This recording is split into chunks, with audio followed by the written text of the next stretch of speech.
This is my brother God Andrew right here. Early this morning. See them walking down the street over here. Quarter Buddha. Give me some words. I'm thankful to be alive, indeed. God is good all the time. It could be a lot worse. And whatever situation that I'm in, better days are coming by the grace of God. Those are the words I'm going to drop for you for the day. Okay. Let me throw this little bit on you. I was just walking down the street. I've been here really since 5 o'clock this morning. I had to drop my wife off. And I drove around to one of my spots that I only have to pay $21 for the day. Get in there early, you're in there for $21. But what I tell people is this. You ever watch white folks? They'll look at you in a kind of way, like certain things that you wear, like see my attire, you know what I mean? They are uncomfortable with that shit. You know, and I told people a long time ago that when you don't dress like them and look like them and act like them and speak like them and behave like them, they're uncomfortable with that shit. Have you ever noticed that? Yes, sir. Yes, sir. Yes, sir. All the time, every day, baby. I mean, you look at the occasions, what you speak is truth. What you speak is truth. But from where I was growing up and from what I saw in my lifetime coming up with the Caucasian and white himself, whites don't give a damn about the blacks. They're jealous because we got thicker skin. They're jealous because we dominate everything. From sports to God knows everything else. And Caucasian has always been hating on that since the slavery times. You know what I'm saying?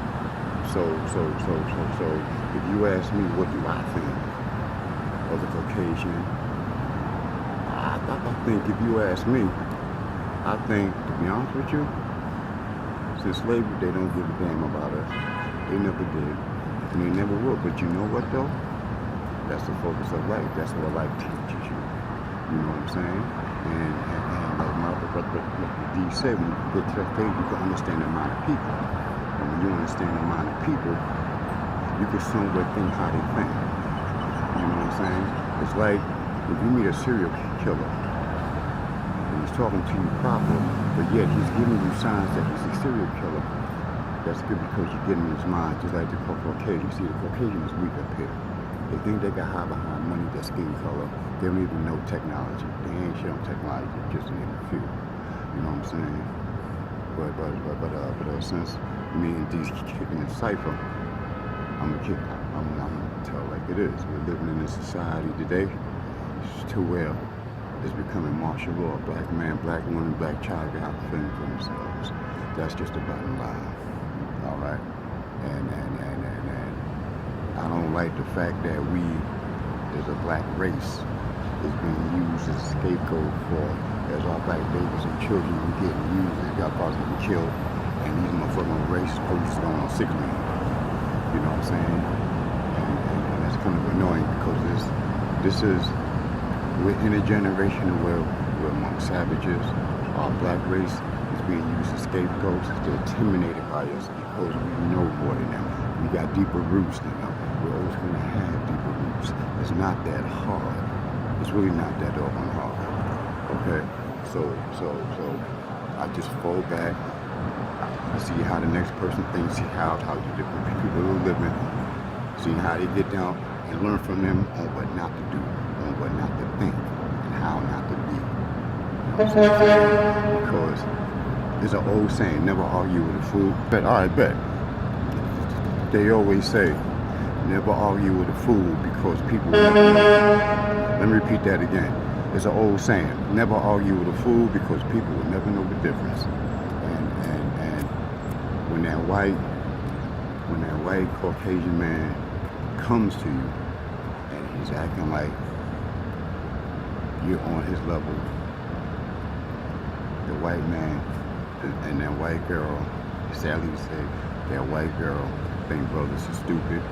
They have no respect for our babies, our black children, and our black youth. You understand what I'm saying?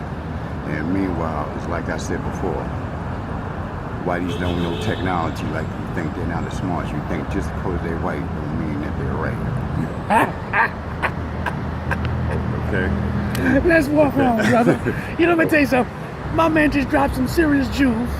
And let me tell you something. I, Chocolate AMUN-RA. You understand? Agree with that wholeheartedly simple fact, because you think that because it looks like they in power, but in reality they're not. They're just using us in a proper way, and using us in the fact that to get certain things done. And so this is what they do.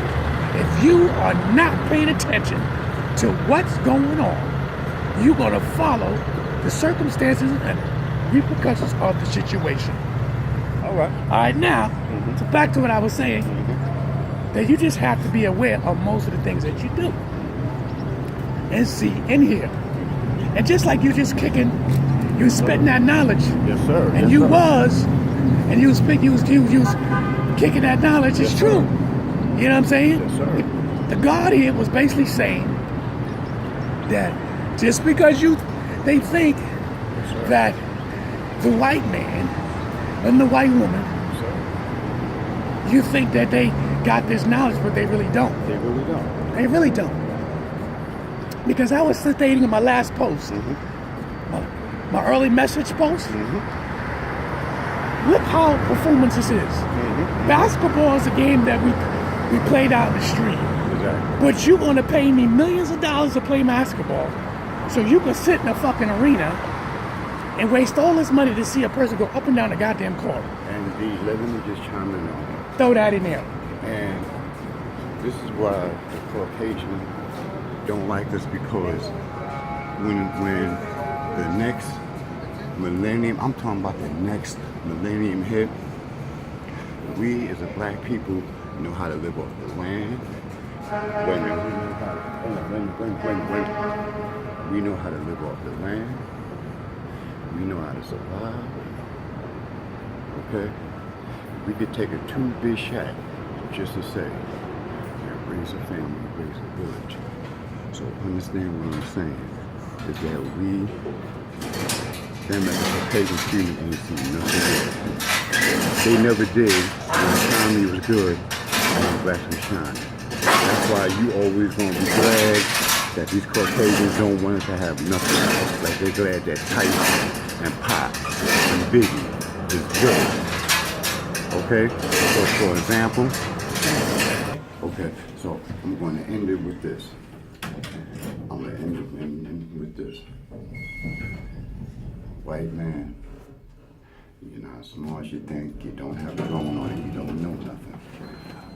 So understand, y'all had your time with Give It Sake when Burden was out. Now this is our time. It's a black generation and it's a black race, because black people are patient. You must understand that we've been patient for years. You understand what I'm saying? That's deep right there. Okay. That is deep right there. Okay.